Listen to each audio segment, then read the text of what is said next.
Hello and welcome. I am Dorinda Monique Klink, financial strategist, educator, and coach. And this is my channel. Get your money right.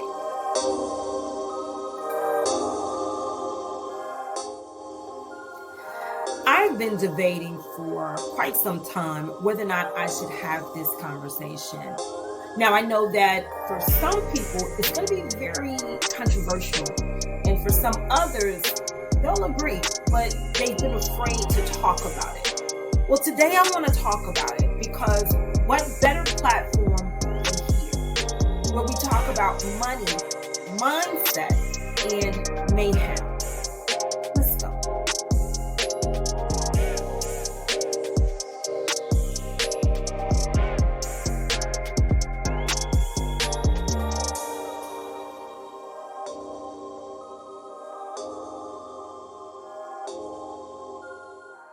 If the definition of independence is self-sufficiency, then the independent woman is a hoax, a myth, nothing more than a fallacy. Now, I guess we could question what exactly is self-sufficiency, but I think even then, it's going to open a can of worms because self-sufficiency states it is the ability to maintain oneself without the assistance of outside aid. And if that's the case, then this would be to be able to care for oneself outside the help of friends, family, as well as governmental assistance such as welfare, housing assistance, and child support. So if that is the case, if that's the definition of self-sufficiency, then again, I ask the question, does the independent woman really exist? I've never been the type of person to be afraid to share my thoughts or really to speak my mind, to be quite honest with you. However, this topic really kind of gets me in a way where I don't want to have the clap back, so to speak. I dread confrontation. However, this is a topic that I feel really needs to be shared. And it needs to be shared rather sooner than later because we have gone far too long thinking that we as women don't need anyone else's assistance to, well, quite frankly, level up and be the best we can be financially. Unfortunately, that way of thinking is not only ridiculous, but it's time that we stop because two heads are always better than one. And when we start thinking that we don't need anyone else's help, what we do is inadvertently turn ourselves into an island and we block everybody else who may want to come and just hand us a blessing.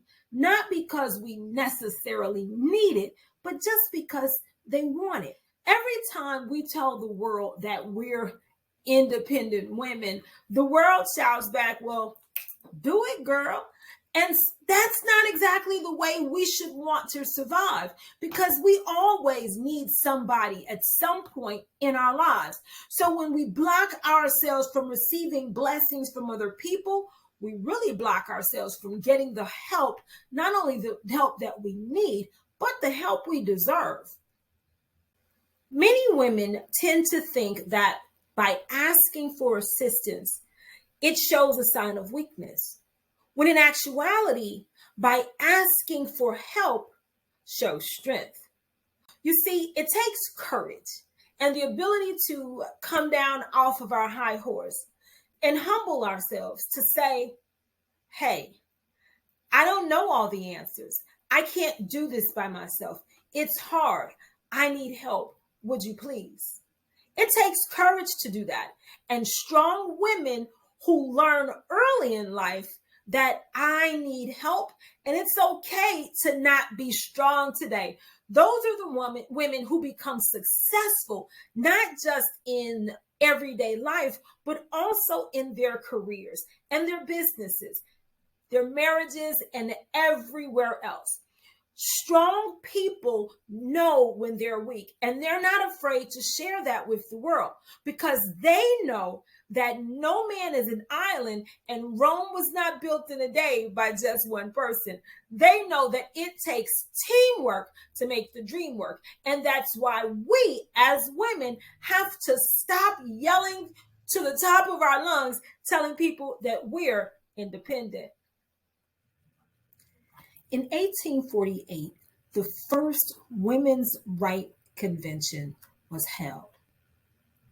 And for some odd reason, people seem to think that that was a movement for women to demand equal rights as men so that they don't need men anymore.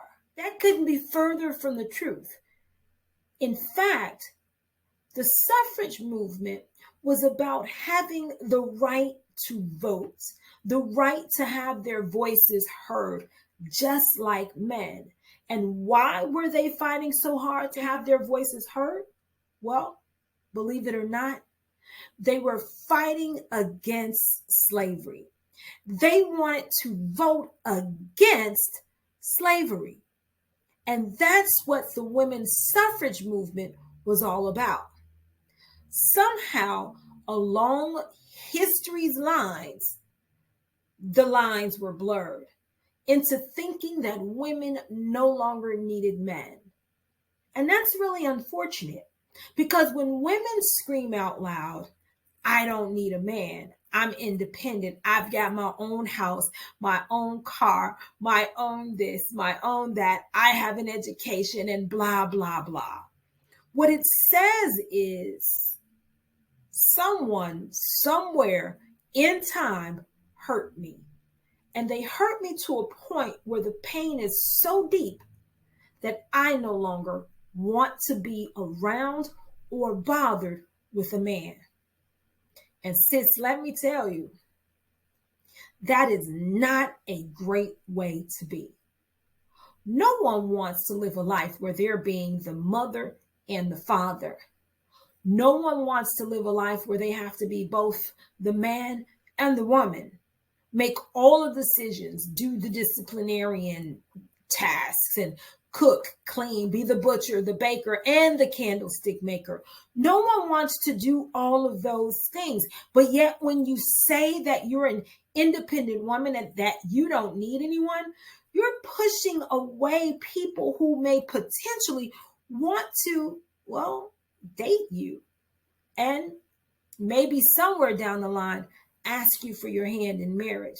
Now, I know there's a lot of people who say, well, I don't need no husband, and that's antiquated. But you know what? I'd rather have someone near me when I need them than not. And many of you are sleeping alone every single night, crying, balled up in a knot, wishing someone was there to help you through. Sis, let me tell you, being an independent woman is not a step up. It's a step down. That's not how you get your money right. It's not how you level up.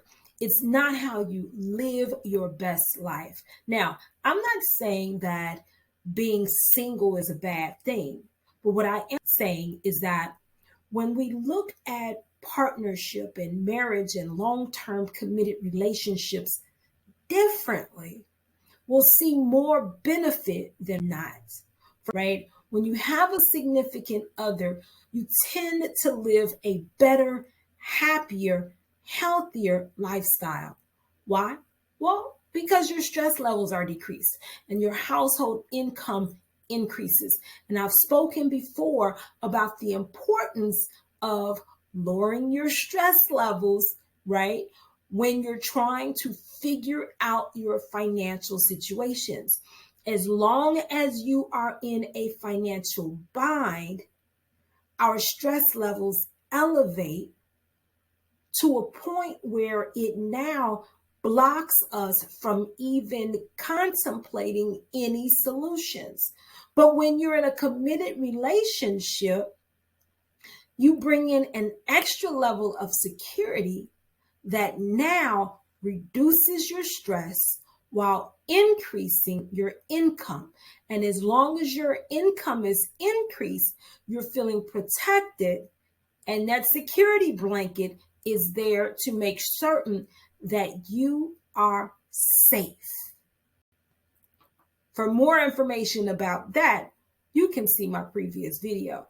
Now, another thing is that women tend to take far better care of ourselves when we have a mate because we strive to look and be our best for our partner. We eat less, we drink less, we're more active, and we go hard just so that we can be picture perfect for our mate. We also have a better quality of life, and I alluded to that just a little earlier. It's easier to afford a better lifestyle when you have two people working for a common goal, headed in the same direction, going hard for the whole household.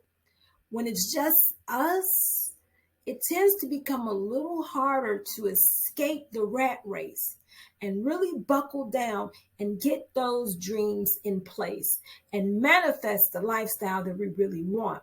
We see it, but for some reason, we're always just a fingertip away. But when you have a committed relationship, it's easier to reach. When we're in a committed relationship, we have better health. Now, why is that? Well, quite frankly, for the same reasons I've already mentioned. When our finances, our household income increases, our stress level decreases. And when our stress levels decrease, well, we now are no longer subjected to as many critical illnesses as we normally would be if we had to struggle and do it all alone. Now, I'm not saying that this eliminates all diseases and all complications and all everything else. That's not what I'm saying. So please don't go and repeat that. But what I am saying is that when our stress levels are high, it leaves the door open for bacteria, viruses, cancers, and so many other things that affect our health that causes cancer, heart attack, stroke, high blood pressure, and so many more, including things like poor eyesight, sleeplessness, and migraine headaches.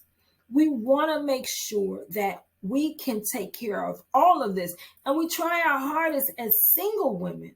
However, when you've got your own personal cheerleader standing on the sidelines cheering you on and saying, girl, you got this, I'm going to tell you, that thing hits different. Your lifelong partner is not only cheering you on, but they're a helper. They're helping you get through everything. Now, I know in a spiritual sense, they say that the woman is the helpmate, but let me tell you something. In modern times, in a committed relationship where love abounds, it's not so much 50-50. It's, hey, if it needs to be done, let's get it done. It doesn't matter who did it or what, or who shot John, as they used to say. It's all about, we're in this together. Let's make it happen. This needs to be done. The laundry needs to be done. The dishes needs to be done. Whatever it is needs to be done. Let's get it done because we have goals in mind and we're going places, and we can't go there when we got small little hiccups and we're fighting about a pair of socks in the middle of the living room floor. Also, when you're in a committed relationship and not being that independent woman, it's easier to raise children because now you've got somebody that can carry the load for you when you can't. When you're in a loving, committed relationship, baby, let me tell you, you get leveled up real quick. Everything about your life gets shifted in a positive. So it makes more sense to be in a relationship with a partner for a long-term commitment versus just being out here, being that independent woman. Because, honey, ain't nothing cute about being a bag lady and carrying all that drama in the pair of stilettos trying to make ends meet. Ain't nothing cute about that, baby. Mm-mm, not at all. There's nothing better than having a partner that's going to stand by your side through thick and thin. No matter what the season, no matter what's going on, they're always right there by your side, protecting, securing the bag, as we say, and making sure that the whole household works in perfect order. Yeah. I know there are women out there that are doing the damn thing. Sis, let's be honest. Ain't you about tired of doing it by yourself? Girl, stop it. Get your money